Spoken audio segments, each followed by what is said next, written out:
হানি ট্র্যাপের মাধ্যমে অপহরণ করার অ্যাসাইনমেন্ট যে এরা পেত সেই তথ্য আগেই সামনে এসছে। এবার যেটা জানা যাচ্ছে একেবারে এর জন্য ফেক অ্যাকাউন্ট তৈরি করা হতো।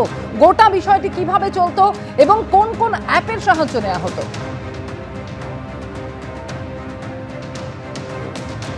দেখো, বেশ কিছু কথোপকথন ইতিমধ্যে তদন্তকারীরা জানতে পেরেছেন। যেই কথোপকথন এই হামিম মণ্ডলের সঙ্গে অর্পিতা সরকারের হয়েছে, সেখান থেকে দুটি অত্যন্ত গুরুত্বপূর্ণ বিষয় যেটা তদন্তকারীদের স্ক্যানারে রয়েছে। প্রথম, যেটা তারা জানতে পাচ্ছেন যে এই ভাট্টি গ্যাং অস্ত্র দিতে সম্মতি জানিয়েছে, এই কথা অর্পিতা সরকারকে জানিয়েছিল এই হামিম, তাকে গ্রেপ্তার করা হয়েছে। এবং দ্বিতীয়, যে অর্পিতা সরকারকে অন্য একটি নির্দিষ্ট একটি অ্যাপ ব্যবহার করতে বলা হয়েছিল, যেটা অনুমান করা যাতে কেউ সন্দেহ না করে, সেই জন্যই সেই অ্যাপটি ব্যবহার করতে বলা হয়েছিল।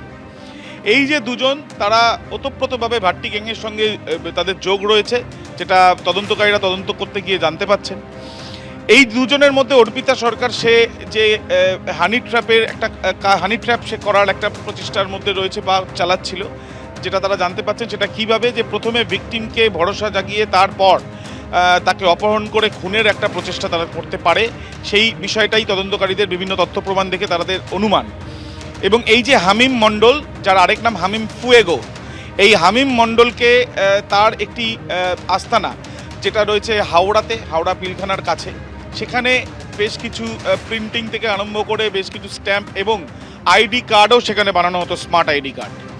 দীর্ঘদিন ধরে এলাকার বাসিন্দারা, তাদের সঙ্গে কোনো যোগাযোগ তার ছিল না, এবং পরবর্তীকালে যেটা জানা যাচ্ছে যে সপ্তাহে একদিন দুদিন করে সে আসতো এবং তার বাবা সেখানে থাকতো, এবং এই যে দোকানের আড়ালেও কি কোনো কিছু চলতো সেই বিষয়টাও তদন্তকারীরা তদন্ত করে দেখছেন।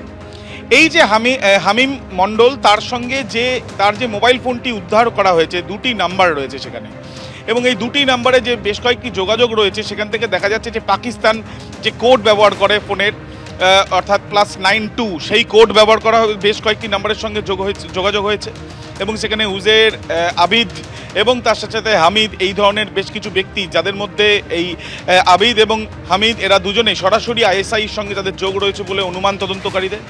এছাড়াও উত্তর ক্যালিফোর্নিয়া থেকে আরম্ভ করে মেক্সিকো, সেখানেও যে রেজিস্টার্ড নাম্বার, সেই নাম্বার থেকেও তাদের যোগাযোগ হয়েছে।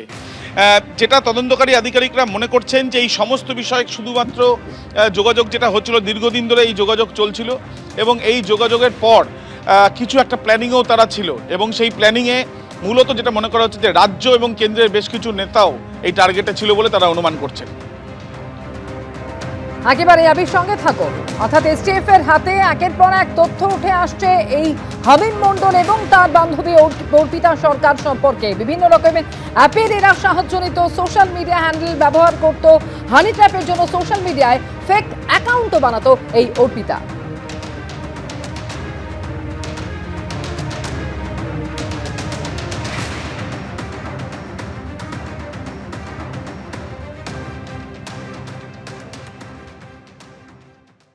এবিপি আনন্দ, এগিয়ে থাকে, এগিয়ে রাখে।